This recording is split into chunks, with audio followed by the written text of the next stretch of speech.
بسم اللہ الرحمن الرحیم۔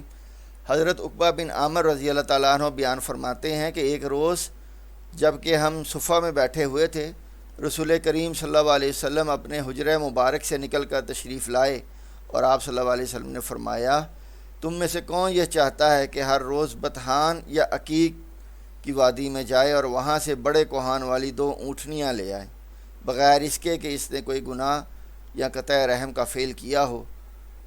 ہم نے عرض کیا، یا رسول اللہ صلی اللہ علیہ وسلم، ہم میں سے تو ہر ایک یہ بات چاہتا ہے۔ تب آپ صلی اللہ علیہ وسلم نے فرمایا کہ تم میں سے ہر شخص مسجد میں جائے اور لوگوں کو 2 آیتیں پڑھ کے سنائے تو یہ اس سے بہتر ہے کہ اسے روزانہ 2 اونٹنیاں میسر آئیں۔ اگر وہ 3 آیتیں پڑھ کے سنائے تو یہ 3 اونٹنیاں مل جانے سے بہتر ہے۔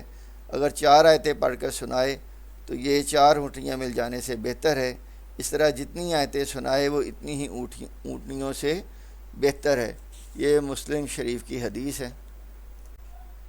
یہ اصحاب صفہ کا جو چبوترا تھا، یہ مسجد نبوی صلی اللہ علیہ وسلم کے ساتھ بنا ہوا تھا، اور یہاں پر وہ لوگ جو ہیں وہ رہتے تھے جو کہ اپنا گھر بار چھوڑ کے ہجرت کر کے بے سر و سامانی کے عالم میں آئے ہوئے تھے، اور ان کا کوئی ذریعہ معاش بھی نہیں تھا۔ یہ مدینہ کے جو مسلمان ہیں وہ ان کی مدد کرتے تھے، اسی سے ان کی گزر اوقات ہوتی تھی۔ یہ وہ لوگ ہیں کہ جو 24 گھنٹے جو ہیں وہ نبی کریم صلی اللہ علیہ وسلم کی خدمت میں حاضر رہتے تھے، دین سیکھتے تھے، اور جو نبی کریم صلی اللہ علیہ وسلم ان کو حکم دیتے تھے وہ بجا لاتے تھے۔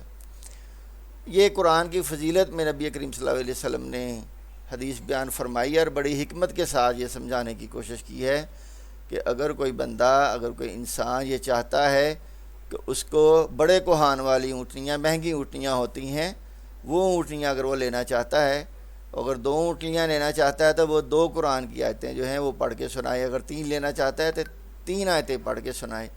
یہ 3 بڑی اونٹنیاں جو ہیں اس سے بہتر چیز ہے۔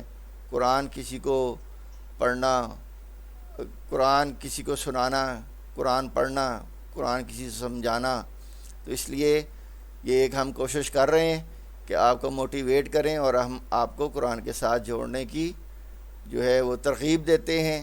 آئیے مل کے قرآن پڑھنے پڑھانے کا سلسلہ شروع کریں۔ السلام علیکم۔